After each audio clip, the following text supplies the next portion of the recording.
ప్రియమైన దేవుని పిల్లలారా, ప్రభువైన యేసుక్రీస్తు వారి పేరిట ప్రతి ఒక్కరికి శుభాభివందనములు తెలియజేస్తా ఉన్నాను. ఉదయకాలం దేవుని వాక్యాన్ని చదువుకుందాము.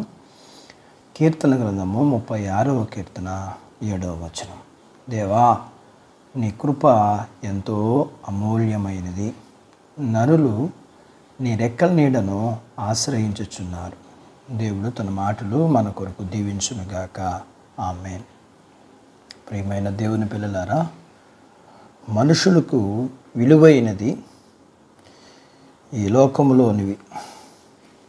ఎందుకనంటే ఇవి కంటికి కనపడతాయి కాబట్టి. ఒకసారి ఒక ఆయన భోజనానికి వెళ్ళాడు. ఆయన మంచి బట్టలు వేసుకోలేదని లోపలికి రానివ్వలేదు. అర్థమైన ఆయన మరలా ఇంటికి వెళ్ళి మంచి బట్టలు కోట్ వేసుకుని వస్తే లోపలికి రానిచ్చారు. అప్పుడు లోపలికి వెళ్ళిన ఆయన కోటుకు భోజనం పెడుతున్నాడట. ప్రక్కనున్న ఆయన అడిగారంట, అన్నా ఏం పన్నా అన్న ఇదని అడిగితే అప్పుడు చెప్పాడట, అయ్యా, వారు ఇవి ఉంటేనే నన్ను రానిచ్చారు అని, అందుకని ఇలా చేస్తున్నాను అన్నాడట. మనుషులకి ఏది అమూల్యమైనది, ఏది గొప్ప అంటే ఏ లోకములో కనిపించే వాటిని బట్టి గొప్పగా చెప్పుకుంటుంటారు, గొప్పగా జీవిస్తూ ఉంటారు. అమెరికాలోని లాస్ ఏంజల్స్లో నయాగారం జలపాతం మీద ఒక వ్యక్తి ఒక తాడు ఇటువైపు నుంచి అటువైపు కట్టి తన యొక్క కుమారుని ఎక్కించుకుని దాని మీద నడిచాడు. ఇది ప్రపంచమంతటికి ఎంతో పెద్ద గొప్ప, ఎంతో అమూల్యమైనది. ఈ లోకంలో ఈ లోక అధికారి మనుషులు చేసే సంగతులు ఈ లోకంలోని వాటి మీద విలువ పెంచి ఇవే గొప్పగా చూపిస్తూ ఉన్నాడు.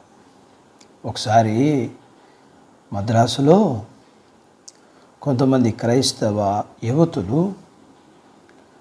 అపవాది యొక్క ఆలోచన చొప్పున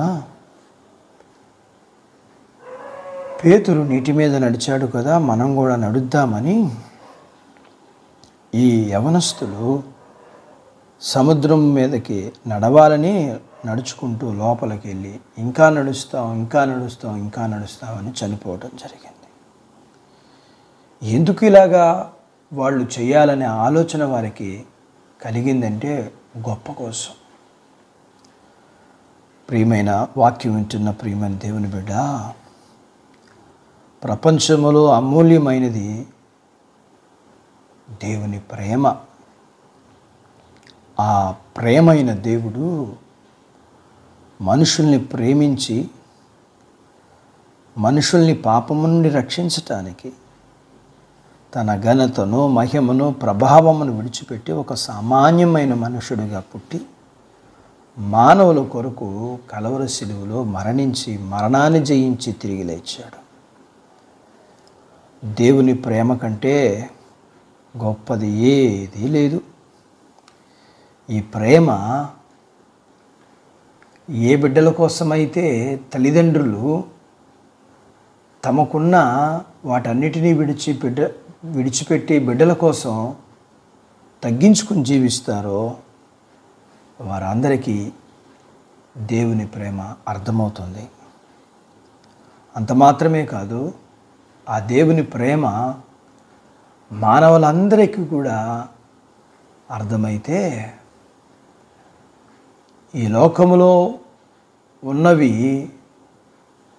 గొప్పగా అనిపించేవి కంటే ఆ దేవుని ప్రేమ ఎంత విలువైనదో తల్లిదండ్రులైన వారికి అర్థమవుతుంది. బిడ్డలైన వారికి తల్లిదండ్రుల యొక్క ప్రేమ వారి జీవితంలో వారిని ఎంతగా ప్రేమించి వారి కోసం త్యాగం చేసిందో అర్థమైతే ప్రతి ఒక్కరూ కూడా ఆ దేవుని ప్రేమను, అమూల్యమైన దేవుని ప్రేమను అర్థం చేసుకోగలుగుతారు. కాబట్టి ఉదయకాలం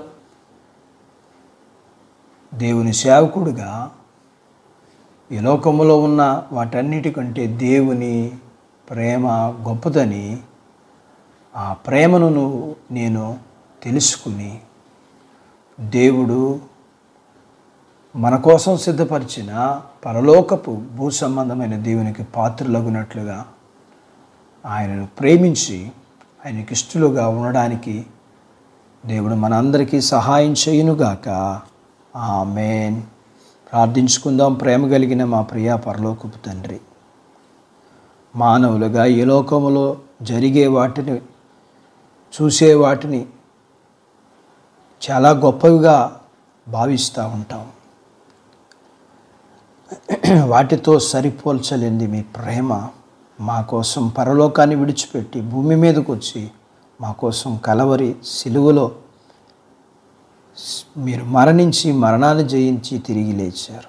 మా కోసం మీరు చేసిన ఆ యొక్క గొప్ప త్యాగాన్ని, తగ్గింపుని మేము గుర్తెరిగి మిమ్మల్ని ప్రేమిస్తూ మీరిచ్చే పరలోకపు భూ సంబంధమైన దీవెనలకు పాత్రులగుటకు వాక్యం వింటున్న పిల్లలందరికీ మీరు దయచేయాలని మీ పాదాల యొద్ద ప్రార్థన చేస్తూ, వాక్యం వింటున్న మీ ప్రియ పిల్లలందరినీ, వారి కుటుంబీకులందరినీ, వారు కలిగిన అంతటిని దీవించమని యేసు ప్రభువారి నామంలో ప్రార్థిస్తూ ఉన్నాను తండ్రి.